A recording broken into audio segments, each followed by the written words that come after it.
How's it going, everybody? Welcome back to Alpha Junction Reviews. Today we are looking at a new ScaleTrains product. We are looking at a ScaleTrains rivet counter GE C44-9W Union Pacific 9707 in the as-built. So basically this is what it would have looked like when it came right out of the factory and was straight shipped Union Pacific. Here is the new box art. Well, it's sort of new, but it actually looks very nice. So this is the new box art. Look at that big ScaleTrains on the side here. And this is a rivet counter, so this is very good stuff. I paid almost $200 for this from Lombard Hobbies. So let's go ahead and slide her on out here of the box. It's actually been a while since I purchased a ScaleTrains product in general. It's been a very long time. All right, here's our owner's manual, and with that lovely -9 paint diagram on the side. Basically inside this is a brief history, some stats, and also how to drive the locomotive. No exploded diagram, which does kind of disappoint me about this. We have function buttons for if you had DCC sound. This locomotive is not. I will eventually put DCC into this, but no sound because I am sensitive to high-pitched frequency noises, which is what comes out of these types of locomotives. We have a foam sheet covering the locomotive for protection when it's shipping. And here's our locomotive inside its protective plastic case, and this is also encased by foam. I'm actually generally excited. Look at this. Oh, just from the box here. Sorry about the light there. You can just see how beautiful this engine already looks. Pull out of its foam cradle here. Get that foam in the box out of the way. Here she is in her blister package, and so let's slide that out. I should have done that the other way. Oh well. Up top here we have some spare roller end bearing caps, which these locomotives do have rolling end caps on the wheels. We have a foam thing to keep this from not bending in on itself like that. Let's open it up here. There we go. And there she is, all encased very nicely. We have some foam here. There's probably going to be more foam on the other side. So let's pull her out. Oh, it's very warm, actually. I'm very surprised. We have these plastic axle holders to keep the locomotive's axles from sliding around during shipping or just handling. Let's pull those out. Now let's move the clamshell out of the way. Here's our locomotive right there. I will pull the foam out on my own, and then we will get into some history about this locomotive. Alrighty, time for a little history lesson, and our history lesson comes from ScaleTrains themselves. Having wrestled the title of top domestic locomotive builder from EMD in the late 80s with their -8 series, General Electric was poised to shake up the locomotive world yet again. Entering the 1990s, GE would once again totally revamp their locomotive lineup, once again based upon customer feedback and experience learned from previous models and improvements in technology. A single C44-9W demonstrator unit, numbered 8601, made its debut in 1993, and this later became C&W 8601, which is also, you can buy that from ScaleTrains, by the way. The C44-9 would prove to be extremely popular over its production span, with numerous examples being sold to the Atchison, Topeka, and Santa Fe, BC Rail, Burlington Northern Santa Fe, the Canadian National, Chicago and Northwestern, the Southern Pacific, and the UP. The -9 series remained in production until the early 2000s, when it was superseded by GE's Evolution series, or ES44 series models. Built over a long time frame and proving to be a solid, upgradable platform, the C44-9 family of models is sure to remain a fixture on today's railroads and for the foreseeable future. And that is very true.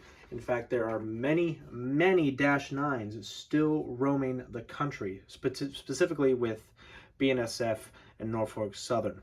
They were very big on the -9s. Unfortunately, UP, the CN, and then the CSX, they've sidelined a lot of their -9s. In fact, UP has no running -9s at all. And also, CSX and Norfolk Southern are actually sending their units to Wabtec to be rebuilt into C44s with completely brand new upgraded electronics and better engines and everything. All right, so now we've done some history. Oh, by the way, I just remembered. Our unit here, number 9707, was built for the Union Pacific in July of 1944. It would last up until the 17th of August in 2014 when it was involved in a derailment in Hoxie, Arizona, and it was deemed a loss and was scrapped. And also, a little other side note, apparently this was known as the Palestine Safety Unit. Apparently, later in its days, there was a little plaque here on the side of the locomotive that had some kind of shield that I'm assuming was the Palestine Safety plaque. But anyway, let's get into some details, starting with the front. Alrighty, so we are looking at the front of the locomotive now, and because this is a rivet counter locomotive, you know it is going to be absolutely packed with detail, and I love that. Starting at the top, as we always do, we have a little white grab iron. I know it's kind of hard to see, but if I put my finger there, you can see it. As you can see, we have no number boards on the forehead of the locomotive because they are down here on the nose. That was something, it's not very unique, but it's also quite interesting to see because after the 2000s, UP decided, all right, no more nose board, no more number boards on the nose, always on the forehead from now on. So all their ES44s and their ET44s, they all have forehead mounted number boards. Anyway, here we can see the windows for the cab, and we have some separately applied little grab irons here, as well as separately applied windshield wipers, 2 on each window.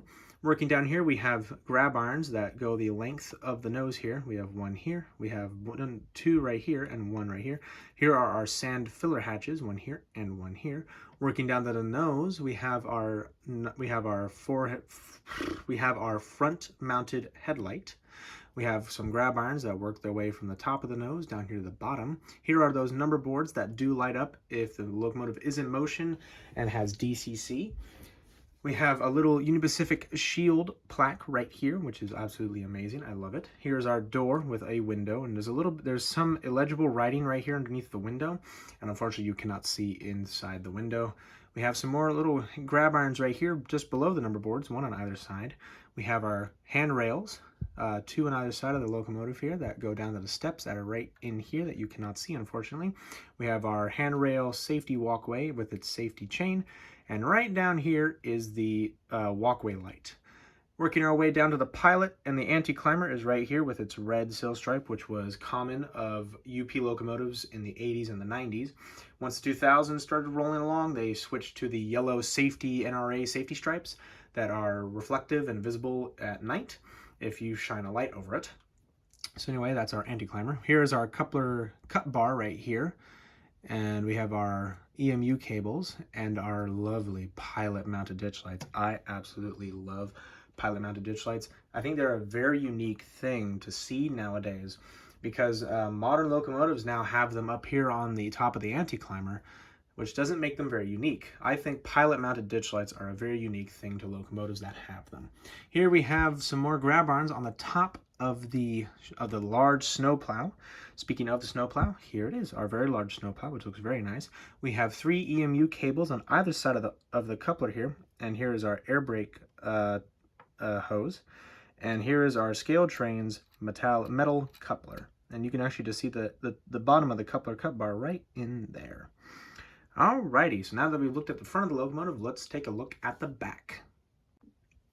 Okay, looking at the back of the locomotive here on the radiator here. On the top of the radiator, you can see we have our number boards. They're not really number boards. They're more like just kind of stenciled onto the locomotive. But anyway, they say 9707. Here is a little grab iron that you actually can see because it is not white. And here is our rear-mounted headlight. We have some grab irons that go from the top of the locomotive to the bottom to the walkway. Here is our sand filler hatch. There's another grab iron right here. Here is our walkway light when it's all dark and you can't see. We have handrails and our safety rails and our safety chain. On the rear of the locomotive, you can see the coupler cut bar a lot better here. You can see how it runs down to the coupler here. There's also here's our EMU hose, and there's the EMU socket where you would attach another locomotive in to do some distributed power. You can actually see, you can just see it though, there's a little metal like hook here. So in real life, the cable will not just kind of suspend like that. This is a wire. So in real life, the top of the cable hooks into that little hook there so it doesn't kind of flop around while the locomotive's in motion. We have some other little grab irons right here below the coupler cut bar. We have 2 spare knuckles. This knuckle right here is for the front, and the other knuckle is for the rear, and it's right here. You can't see the R because there's an MU cable in front of it. Speaking of the MU cables, we have 3 on either side of the, I don't know if I want to call that a plow. It's more, but it's a plow. Anyway, here's our ScaleTrains coupler once again, and the air brake hose. All right, let's start looking at the side detail, starting with the conductor's side. Alrighty, we are currently looking at the conductor's side of the locomotive. Starting at the front here, you can see the steps that lead up to the front of the locomotive, so you can go into the door. We have a little red F here to indicate that this is the front of the locomotive. You can see a lovely 9707 right below the windows of the cab. We have 3 cab windows, as an ovular rectangular window right here, and 2 square ones that do not open. Neither does that rectangular oval one. We have a sunshade. There are 2 on either side. We have some storage compartments that open into electricals and just hold spare parts and all that. We have 4 of these electrical storage boxes. We have 1 here, and 2 right there. They have non-legible print on the side, but that's still pretty cool. There is a lot of non-legible print on the entire side of the locomotive. We have our jack pad right here, as well as our AC box. Those apparently like to break down a lot, and you will see a lot of Dash 9s or Dash 8s that are still in service. They have replacement ones that are different colors, but that's okay. It does make them look unique. We're working our way to the truck here. I believe these are the high adhesion trucks, and you will notice this little cable that wraps into the middle axle. That, if I'm correct, is a more accurate way of measuring the speed of the locomotive. Please let me know if I am wrong, because I'm not an expert on this stuff, and I love to hear your guys' opinions and fact checks. It's actually really helpful because it helps me do a better job at reviewing. Here is our lovely bell here. It's either a steel or a brass bell. I had to look at the instructions, or I just had to look up the details more of this locomotive. Moving the locomotive towards the fuel tank here, you can see some lovely lead. Here's our big Union Pacific on the side. They're actually coming back with a similar scheme to this, except now there's an American flag on this part of the nose and a bigger shield on the front of the locomotive. No more big American flag on the side of the locomotive, because that is considered an unpatriotic thing to do, because the flag will get all dirty and grimy and fade, and that's not a way to treat a flag. You can see on the top of the locomotive, it's lovely Leslie RS3L, my personal favorite type of horn. Here is our exhaust, which is very cool looking. It's also silver. Here's our giant, I believe that's it's either a 44,000 or a 5,000 gallon fuel tank, but it's still really cool. We have I believe that right there is the emergency shutoff for the fuel injecting. Here is the fuel gauge and a few other special things. Moving on to the radiator side of the locomotive, you can see through that radiator. Hey, look, there's my hand. And you can see a radiator fan. That's the best thing about ScaleTrains, I think. Well, at least it's one of the best things, is that they have see-through grates. That is a real cool thing. Oops. And as you can see here, we have more illegible stencils and decals and writing. Here is our brake wheel that does not move. That would be awesomely really cool if it did. Here is our rear truck with a plastic safety chain. If you may recall, on Atlas and I believe Broadway Limited, those are actual chains made out of metal. And you can, oh, by the way, and I just forgot to mention that there is the brake valve gear, which is really cool, and the rotating roller end caps. These do rotate when the locomotive is in motion. We're going to quickly look at the engineer's side of the locomotive. Whoops, let's be careful here, because you can see a lovely, right there, oh dear, a GE plaque right there, just describing when the locomotive was built, and it just says it, and there's just a big red GE. Okay, I'm gonna do this later. I'm gonna have to deal with that later on my own here. But anyway, moving the locomotive down here, you can see the air tank reservoirs, and also another fuel gauge a little bit farther forward of the tank, and there's that emergency shutoff. Okay, well, let's get into some roof detail next. Alrighty, so I know it's a little close up, but that's okay. Starting at the front of the roof here, you can see that little white grab iron that I mentioned at the earlier in the video. We have 4 different Sinclair antennas. We have the long one and then the little short ones, and we have a weird little nub that I'm not exactly sure what that is about. There's actually some tread up here. You can see it right there, the tread, and it does. You can feel it is not fake. And you can also, another big detail, oh, is it? I believe that is a bit of a chip right there in the gray paint, but that's okay. And you will notice this little divot. Now that is not a factory error, and it's in fact not even a factory error on the actual locomotive. That is for the door. Now the door is there. See if I can move the locomotive right there. There you go. There is the door, and it does have a rear windshield wiper. They both separately applied. Anyway, you can see the door.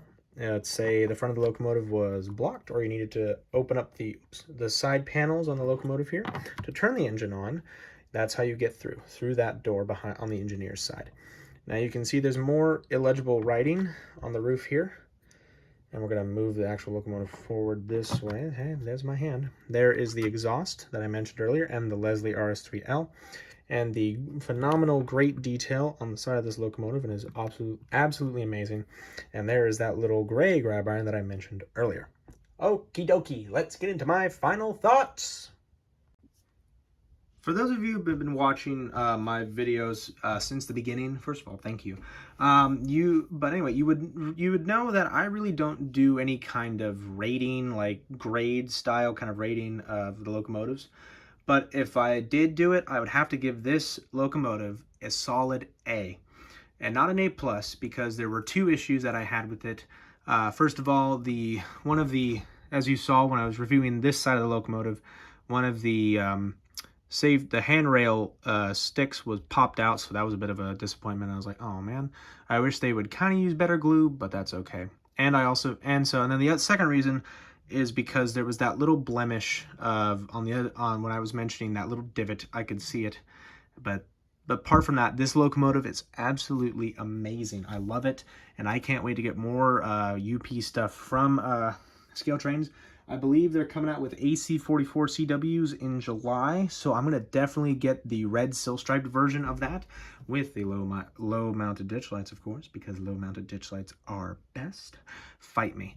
No, please don't. I don't want to deal with that. But anyway, if you enjoyed this video, please hit that like button. Also, subscribe if you have not. I would really appreciate it.